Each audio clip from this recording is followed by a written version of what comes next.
Hello Ritu అనుకున్నారా? నేనే. So మజాకా sets లో ఎలా ఉంటారు ఏంటి ఆర్టిస్టులు అందరూ ఎలా జరుగుతుంది షూటింగ్ అని చెప్పేసి సెట్ కి వచ్చాను అనమాట సరదాగా. సో రీతు గారు చూస్తే షార్ట్ లో ఉన్నారు. సరదాగా క్యారవెన్ చూద్దాము, అసలు హీరోయిన్ కి ఎన్నెన్ని ఐటమ్స్ యూజ్ చేస్తారు చూడండి. అసలు వాళ్ళ చెప్పులు కానీ లేకపోతే జ్యువెలరీ కానీ బట్టలు కానీ ఇన్ని ఉంటాయి. ఇది చూసి ఇక్కడే స్ట్రక్ అయ్యి అన్ని అబ్జర్వ్ చేస్తున్నాను. సో ఎవరైనా చూస్తే ఏమైనా అనుకుంటారేమో, మీరు చూసేసారు. పదండి మనం సెట్ లోకి వెళ్ళి వాళ్ళతో మాట్లాడదాం. Okay, see you, let's go.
నేను ఒకే ఒక రోజు వర్క్ చేసా ఈ సినిమాలో, బట్ ఇదంతా నా ఫ్యామిలీ లాగా అయిపోయింది. ఎక్కువ ఓన్ చేసేసుకుంటాను.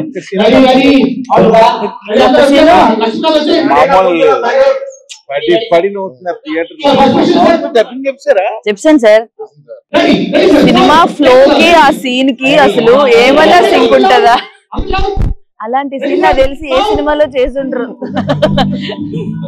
కానీ షూటింగ్ లో చాలా కష్టం అబ్బా. మేకింగ్ సినిమాలు చూసి ఈజీగా మనం అనేస్తాం గానీ అక్కడ ఆన్లైన్ ఎడిటింగ్ చేస్తాడు స్వామి. యా స్వామి, ఇక్కడ ఎలా ఉంటదంటే ఆ షార్ట్ ఇక్కడ వెంటనే రికార్డ్ మనం షూట్ చేయడం, ఇక్కడ ఎడిట్ చేయడం, ఆన్లైన్ ఎడిట్ ఇమీడియట్ అయిపోతుంటది.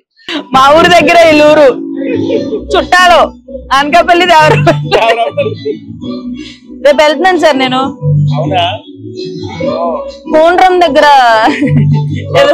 ఏదో ల్యాండ్ ఉందంట చూడడానికి.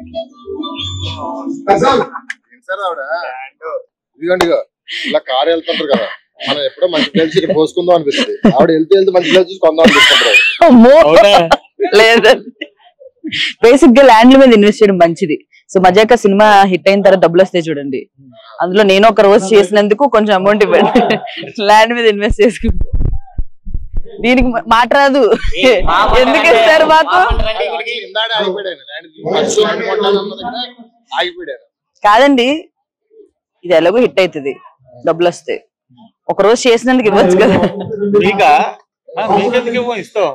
నిజంగా ఈ బిట్ ఉంచండి. సినిమా హిట్ అవ్వగానే మీకెందుకేమో అంటే ఎంత పర్సెంటేజ్ ఇవ్వచ్చు? అది ఎప్పుడో ఇచ్చారు.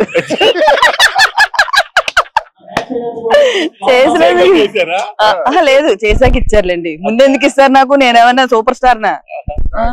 స్టూడియోలో కూర్చుంది సార్, పేమెంట్ ఇంకా పడలేదండి. వేసామమ్మా డిపాజిట్ అవ్వలేదంటే ఇలా ఫోన్ పట్టు కూర్చుంది. క్రెడిట్ అనగానే రెడీ. మర్చిపోయా, డబ్బింగ్ అమౌంట్ ఇవ్వలేదండి. డబ్బింగ్ కి కార్ లో వచ్చింది, కార్ కన్వీన్స్ ఇవ్వలేదు. కానీ డబ్బింగ్ చెప్పినప్పుడు కూడా ఎంజాయ్ చేసేది తెలుసా నేను సీన్ ని. మామూలుగా షూట్ లో మనం అందరూ ఉంటారు కదా, ఫుల్ నవ్వుకుంటాం. నేను ఒక్కదాన్ని చెప్తూ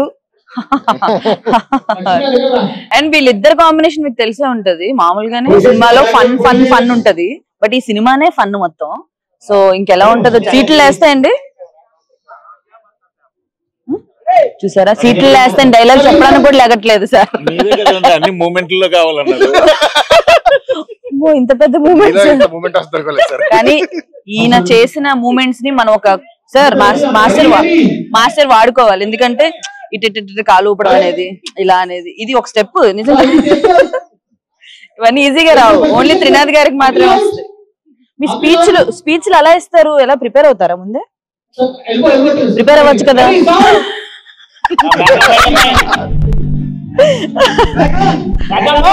A few moments later. Work mode లో ఉన్నారు, మనం ఏదో డిస్టర్బ్ చేసినట్టుంది సెట్స్ లో. సో పక్కకి వెళ్ళి రైటర్ గారిని డైరెక్టర్ గారిని కొన్ని క్వశ్చన్లు అడుగుదాం. Let's follow. ఒక అబ్బాస్ మస్తాన్, ఒక సలీం జావేద్, ఒక ఎంజీఆర్ కరుణానిధి, ఇలా చెప్పుకుంటూ పోతే చాలా మంది. మీరే డౌట్ పడకండి. సరే మనం మజాగా గురించి మాట్లాడదాం. అసలు అంశు గారిని మళ్ళీ రీఎంట్రీ తీసుకుందాం అని ఎందుకు అనుకున్నారు? ఫస్ట్ నాకు అది బికాజ్ నాకు వన్ డే లోనే ఆవిడ చాలా క్లోజ్ అయిపోయి మళ్ళీ బ్యాక్ వచ్చారనే హ్యాపీనెస్ చాలా ఎక్కువ ఉంది. అందుకే ఫస్ట్ క్వశ్చన్ అంశు అడిగారా? అంశు గారి గురించి తెలుసుకోవాలండి. ఫస్ట్ ఎలా అప్రోచ్ అయ్యారు, ఆవిడ రోల్ ఎలా ఉంటది, ఆవిడ జర్నీ ఎలా ఉంది ఈ సినిమాలో, అవన్నీ మాకు చెప్పండి. అంశు గారి రోల్ ఎలా ఉంటుందో ప్రసన్న గారు చెప్తారు, అప్రోచ్ నేను చెప్తాను. ప్రాపర్ గా అంటే హీరోయిన్ ఉండాలి రావు రమేష్ గారి కాంబినేషన్, బట్ హీరోయిన్ లా ఉండాలి. అంటే రావు రమేష్ గారి ఈ అమ్మాయిని పడేయడం జన్మకు అవుతుందా అన్న ఫీలింగ్ చూసే వాళ్ళకు ఉంటే కథలో కూడా ఒక ఇంట్రెస్ట్ ఉంటది. సో అలాంటివి ఉండాలి. ప్లస్ ఇప్పుడు రెగ్యులర్ గా కాకుండా ఫ్రెష్ గా అంటే బ్రీజీగా ఉండాలి. సినిమా అంతా ఒకలా ఉన్న వాళ్ళిద్దరిది ఫ్రెష్ గా ఐడియానే ఫ్రెష్ గా ఉన్నప్పుడు అది బ్రీజీగా ఉండాలని అనుకుంటుండగా సడన్ గా ఈవిడ కనిపించారు. అది ఎలా కనిపించారు ఏంటి ఆయన చెప్తారు కానీ కనిపించారు. యాక్చువల్ గా ఏంటంటే మేము ఏమనుకున్నాం అంటే ఒకసారి పాతప్పుడు సూపర్ పాపులారిటీ ఉన్న హీరోయిన్లు ఉన్న వాళ్ళు మళ్ళీ చాలా నాలుగు తర్వాత చేయకుండా ఉంటారు కదా, అలాంటి వాళ్ళు ఎవరున్నారని లిస్ట్ అవుట్ చేస్తాం. లిస్ట్ అవుట్ చేస్తే ఈమె పేరు, ఈమె ఎక్కడుంటారో తెలీదు, ఏం తెలీదు. సో ఎక్కడుంటారో ఏంటో తెలీదు. సరే ఒకసారి ఈమెను కనుక్కుందాం. నేను మన్మధుడు సినిమాలో బాగా ఫేమస్ కదా, పాడ్కాస్ట్ లో సడన్ గా ఒక పాడ్కాస్ట్ లో కనపడిందండి. అలా రాత్రి పూట ఇలా చూస్తుంటే లేచి ఉలిక్కిపడి లేచా నేనైతే. అసలు ఈవిడ మర్చిపోయాం. మేము అంజలా జవేరి, సోనాలి బింద్రే ఆ యాంగిల్ లో తిరుగుతున్నాం మేము. అప్పుడు కనిపించింది ఎక్కడున్నారు, లండన్ లోనే మొత్తం మీద వెళ్ళా ఫోన్ తీసుకున్నా.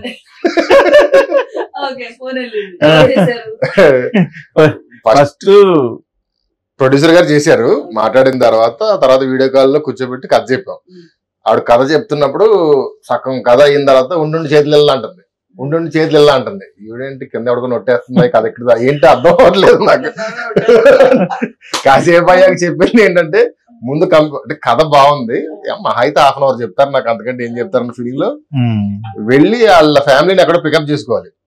వాళ్ళ కాలేజ్ లో ప్రిన్సిపల్ వాళ్ళకి చెప్పేసిందంట నేను రావట్లేదు, వాళ్ళని అక్కడ కూర్చోబెట్టని చేరలేదు. ఎంత టైం అవుతుందో కూడా నేను చెప్పలేదు.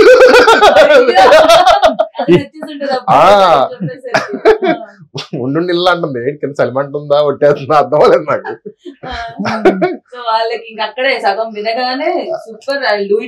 ఆవిడకి డెఫినెట్ గా అంటే ఈ తర్వాత ఎన్ని సినిమాలు చేసినా కూడా ఇది మాత్రం నిలబడిపోద్ది లైఫ్ టైం. వాళ్ళ పిల్లలకు గానీ నెక్స్ట్ జనరేషన్ కూడా ఆ సినిమా చేశానని చెప్పుకునే. ఇంకోటి మళ్ళీ ఇన్ని సంవత్సరాల తర్వాత మళ్ళీ వచ్చి సినిమా చేసి ది బెస్ట్ ఫిల్మ్ తన మళ్ళీ ఈ సినిమాతో అదైతే ఎక్స్పెక్ట్ చేయగలం. మీ ఇద్దరు కాంబినేషన్ వస్తున్న సినిమా అంటే ఆబ్వియస్ గా ద బెస్ట్ ఉంటది. అందులో అంశు గారు జాయిన్ అయ్యి చేయడం అనేది ఇంకా సూపర్. అదే మీరు జాయిన్ అయ్యి ఒక క్యారెక్టర్ చేయబోతే ఇంకా సూపర్. అది మాకు ఇంకా నమ్మకాలు పెరిగిపోయాయి. మా మజాక్ నన్ను ఎక్కడ మర్చిపోకుండా అక్కడెక్కడ నేను చేయడం నాకు హ్యాపీగా అనిపించింది మీ కాంబినేషన్ మూవీలో. And waiting for that like cinema చూడాలని చాలా వెయిట్ చేస్తున్నా. చూద్దాం. నెక్స్ట్ సందీప్ కిషన్ గారు, రావు రమేష్ గారు, ఫాదర్ అండ్ సన్, వీళ్ళ కోసం రాసుకున్నారు అవి స్టోరీ. ఈయనైతే రావు రమేష్ గారిని మైండ్ లో పెట్టుకునే నేను రాసినప్పటి నుంచి ఎప్పుడు నాకు అంటే ఈ కథ ఇప్పుడు కాదు, మేము ధమాకా తీస్తున్నప్పుడే పూర్తిగా కాకపోయినా లైట్ గా లైన్ గా తెలుసు. అప్పటి నుంచి రావు రమేష్ గారు అని అనేవారు. ఈయన ఫస్ట్ నుంచి ఆయన అనేవారు, అనుకోకుండా ఆయనే అందులో పడ్డం జరిగింది. ప్రాపర్ యాక్టర్ అండి, మీ యాక్టింగ్ క్రాఫ్ట్ తెలిసిన యాక్టర్.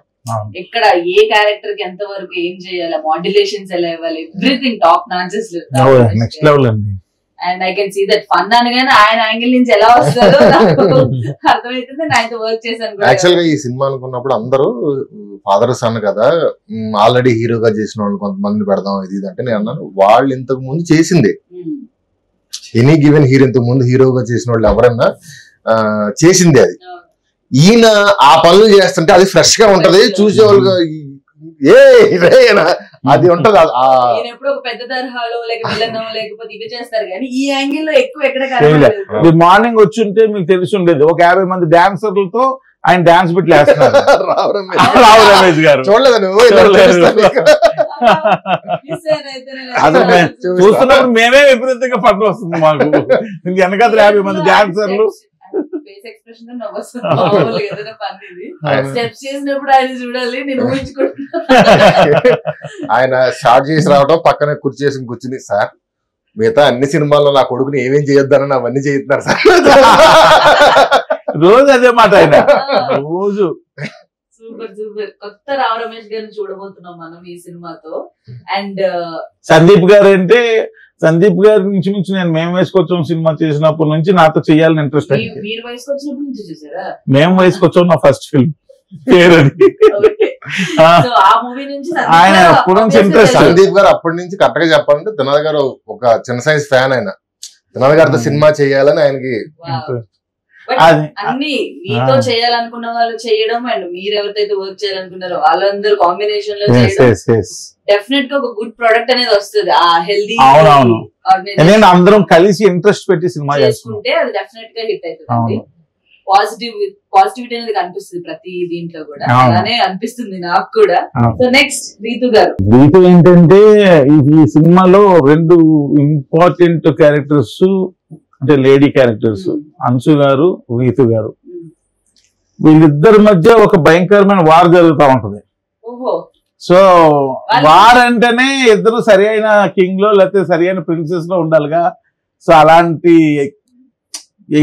ఫైట్ చేసే ఇది ఉండే అమ్మాయి ఎవరిలో కనిపిస్తుంది. చాలా ఇన్నోసెన్స్ అది ఉండొద్దు ఇలా ఇలా అనుకుంటున్నప్పుడు రీతు యాటిట్యూడ్ బాగా చేస్తుంది. బాగా యాటిట్యూడ్ అరగెన్స్ పెళ్లి చూపుల్లో గానీ వాటిల్లో గానీ అప్పుడు ఎవరిని ఎక్కడ పెట్టాలి అక్కడ పెట్టే పనులు బాగా చేస్తుంది.